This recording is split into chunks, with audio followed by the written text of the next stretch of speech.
Campaigning for Sunday's election drew to a close Friday, and Socialist Prime Minister Pedro Sanchez made this appeal.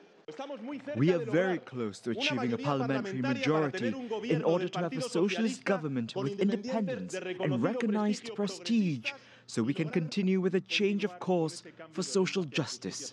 Sanchez is likely to win re-election. His ruling Socialist Party is leading in polls with about 30%. Less likely is the prospect of winning a governing majority. That means they will have to form a coalition. Without a coalition-building history, though, and several divisive issues into play, that could be especially difficult. They can make a coalition with the more left-wing Podemos party. That seems like a done deal, but they still won't have enough votes to form a government. They're going to need to bring in some of these regional parties, and that's the major complication in this election. Since 2015, the dominance of Spain's two main parties has fragmented. This has created political gridlock, with the Socialist PSOE and the Conservative People's Party struggling to form coalition governments. Voters will now choose between 5 different parties. While all polls imply a stronger support for the left, the reality is more complex. Voters in Spain are roughly divided in half between the left and right, which has been further fragmented by the arrival of the far-right Vox party.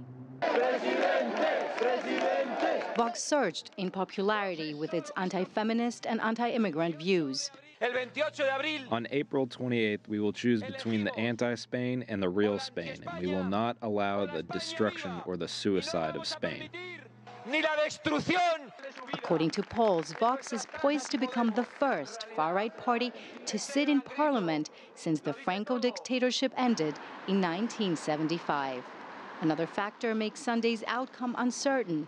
A respected survey shows more than 40% of Spanish voters are undecided. It's really impossible to know how it's going to turn out on Sunday. And part of it is there's this real pull and tug between the traditional parties, the PSOE, the Socialists, and the PP, the Popular Party, the Conservative Party. So those are the two traditional ones, and a lot of people just don't like them anymore and don't trust them. Spain has been recovering from a devastating economic crisis. According to surveys, Spanish voters identify unemployment, currently the second highest in Europe, as their biggest concern during this election. Filio, Kontrafouri, CGTN, Madrid.